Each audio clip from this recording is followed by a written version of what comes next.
On va parler du Racing Club de Strasbourg qui a été acheté par le consortium américain Blue Co. Alors c'est qui Blue Co? C'est ceux qui sont propriétaires de Chelsea. Donc en gros c'est Chelsea qui rachète Strasbourg à 100% pour a priori une somme qui naviguerait autour des 75 millions d'euros. Strasbourg qui devient donc la succursale de Chelsea quelque part. Hein. Vous savez, c'est ces clubs qui mettent en place des multipropriétés, plusieurs clubs. Alors il y a le PSG qui fait ça, il y a Monaco qui fait ça en France, il y a Lyon aussi qui fait ça, il y a Troyes qui appartient au City Group, donc au groupe de Manchester City. Il y a bientôt Lorient qui va passer aussi sous le giron de Bournemouth. Et on va s'interroger justement sur cette multipropriété.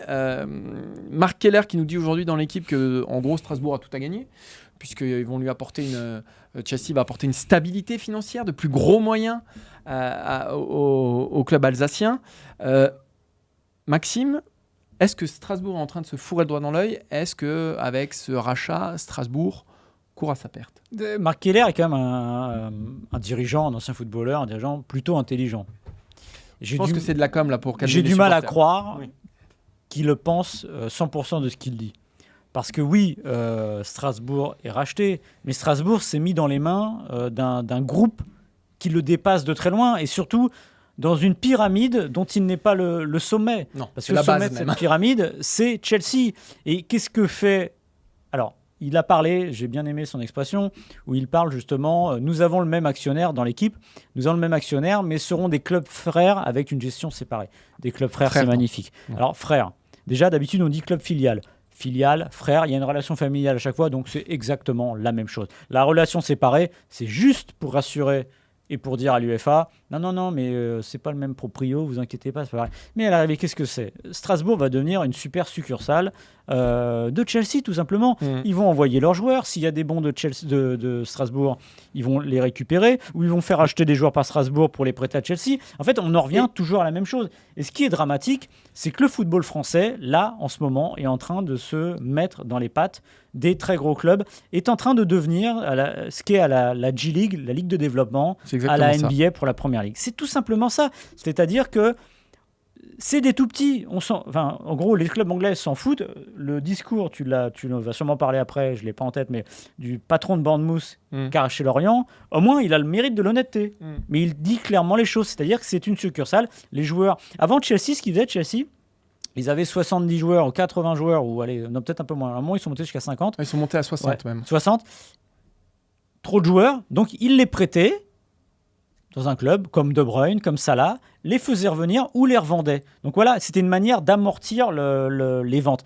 Ce système-là marche plus et plus accepté. Donc maintenant, on s'associe avec un autre club et c'est un peu comme si on faisait une équipe A et une équipe B, tout simplement. Ouais. Voire D, voire E, voire F. Et pourquoi on en arrive à cette situation-là d'hyper pyramidale, voilà, j'invente le mot, peu importe. Tout simplement, c'est que on sort d'une décennie où la Ligue des Champions a tout écrasé, où la Ligue des Champions se gagne à 5 ou 6 clubs, pas plus. Donc il faut être au-dessus de cette pyramide, il faut gagner la Ligue des Champions, c'est l'obsession. Donc à partir de là, pour se donner les moyens pour lutter contre les nouveaux riches qui ont été City, qui ont été le PSG, ces clubs-là, parce que Chelsea n'est plus un nouveau riche, c'est un ancien nouveau riche, il faut aller trouver des moyens ailleurs. Et comment on fait? Tout simplement, on va racheter des plus petits clubs pour essayer de créer une galaxie et de monter un business qui est cohérent. Et on en reparlera. Moi, je suis toujours persuadé que dans la galaxie Textor, Lyon ne sera pas le haut de la pyramide, ce sera Crystal Palace. Alors, pour bien comprendre, en fait, pourquoi ils viennent, il y a 3 raisons. 1, acheter un club de moindre envergure pour développer ses propres jeunes. Voilà. 2, c'est donner du temps de jeu aussi à des joueurs qui n'ont pas le niveau pour Chelsea, mais dont ils ne veulent pas se débarrasser parce qu'ils croient en eux. S'acheter aussi un centre de formation à 75 millions d'euros, ça va, c'est moins cher que Wesley Fofana par exemple. Et aussi, et ça t'en as pas parlé, c'est aussi mettre un pied dans le marché français, qui est aujourd'hui le marché où il y a le plus de talent dans le monde même. Aujourd'hui, les jeunes Français, voilà. Et donc, ils vont avoir un vrai point d'ancrage. C'est le deuxième pays le plus exportateur de footballeurs. Voilà, derrière le Brésil. Derrière le Brésil. Voilà. Donc voilà, c'est aussi pour mettre un pied là-dedans. Donc c'est un prédateur en gros qui fond sur sa proie pour dévorer le plus voracement possible ce club de Strasbourg. Ils sont tous dans la communication depuis hier, des communiqués de Chelsea, des communiqués de Strasbourg. Et effectivement, il faut... À The Athletic, le propriétaire de Bournemouth a lui été beaucoup plus cash sur ce qu'il veut faire de Lorient. Il nous dit, donc quelle place pour Lorient dans son fleuron de flotte multiclub. Donc Bournemouth sera le fleuron de sa flotte multiclub. Voilà. Et derrière, il y a plein d'autres clubs, dont Lorient. Et le but, c'est quoi ? C'est un endroit où nous pouvons placer et acheter des joueurs.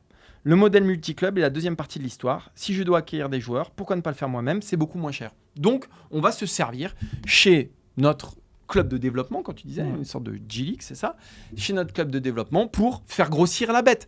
Donc, Strasbourg sera au service de Chelsea, comme Lorient sera au service de Bournemouth, comme Troyes sera au service de City. Et comment ? Ils font passer la pilule en disant, bon, on va vous mettre du fric, et comme ça, comme vous avez été fragilisé par la crise Covid, par la crise des droits télé, on vous met, voilà, on vous solidifie tout ça, et ça vous permet de rester en Ligue 1 et d'avoir un peu moins de sueur froide. C'est ce que City avait proposé, avait promis à Troyes.